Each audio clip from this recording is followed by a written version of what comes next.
Hey Speechies, it's Sarah, and forgive the crazy hair. I want to talk about my son's journey on how he got the R sound. He is 9 now, and I started doing speech therapy at home with him when he was in 1st grade. So he was about 6 years old when I tried to see if he was stimulable for R, and I was able to teach him the sound. I had him take his tongue and walk it back to see if he could go from L to R. And so he was able to do R. And so what happened was I continued working with him to do the R in words. And I was able to get him to do, I would say, R in words pretty good. 1st grade ended, and we were in a pandemic. So that was a big complication, and so he plateaued doing R in words for 1st and through the beginning of 2021 when he was in 2nd grade. He was still working at R at the word level. And I posted in a Facebook group full of speech pathologists, but specifically it's called Speech Pathologists of Illinois. And it's actually a really good group. If you are in Illinois, you should join it. Otherwise, look for groups like that in your state. Because what happened was, and why the state is important, is that I posted in that group that, my son, he's been at the word level with R for over a year, and I just don't know what to do. And everybody was very nice, but they said, maybe you need to have him work with a different speech pathologist, not his mom. And it made a lot of sense. It might have hurt my feelings a little, but I moved through it. And somebody commented on that post that she loves R and she would be available to work with my son. So as a speech pathologist, you need to be working in states that you are certified in. And so she's certified in Illinois, loves R. I'll put a link here because she actually lives in another state. She lives in North Carolina. Her name is Dr. Dawn Moore. She has her clinical doctorate in speech therapy, and she also has her own private practice. So if that's something you would like, if you would like to reach out to her, feel free.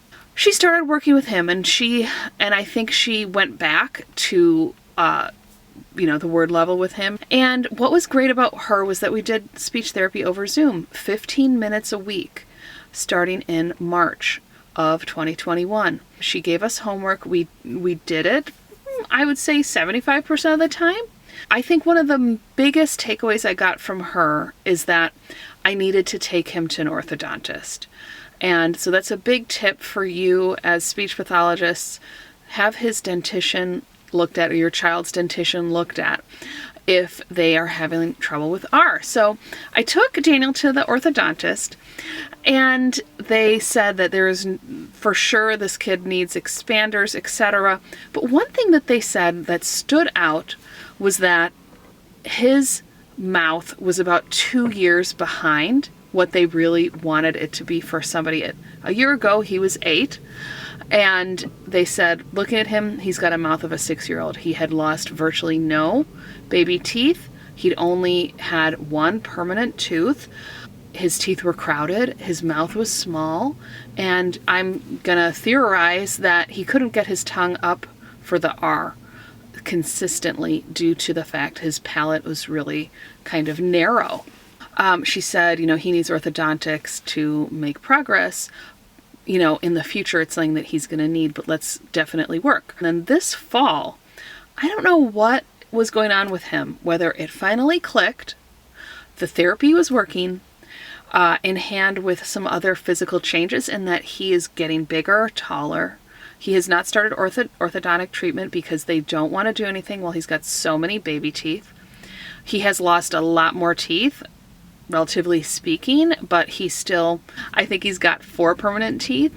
So we still have a ways to go before they'll do any orthodontia work on him. Dr. Dawn worked with Daniel, and then in the fall, I started noticing, I'm like, I think I heard a really good R, like randomly at times. And she'd be like, he's doing really, really well. He's like 90%.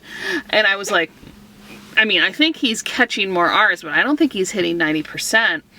But this is the perception of a parent as well. So I think that's really important to know about. My perception was that he wasn't hitting as many R's as he actually was, because I'm so used to hearing that error. And so as we're going through, week by week, I'm noticing more and more really good R's. It first started with that then it started with the R. I would catch, oh wow, there's a really good R, like in far. December, so he'd been in therapy with her for 9 months. In December, she says, I think he needs to be dismissed. And I was like, wait, whoa, put the brakes on. I thought we had a kid that was going to be in speech therapy for a really long time. That was a shock. He has now been dismissed. It is January. And another thing I also think really played into his success was that I told him that when you get your R, I will buy you a video game system. So I had a very, very lucrative carrot at the end of the stick. So we have a multitude of different things that played into him, having high motivation, his growth and in his mouth as well, and having a really experienced speech pathologist who likes working on R, which I think is something that's unique. All this to say, I am just amazed and almost can't believe it that my kid has gotten that R 10 months from having starting speech therapy with somebody other than me. That's it for today. I'm losing Sun, but I'm so happy that I'm able to actually do a car video again. And I will catch you later. Have a great week.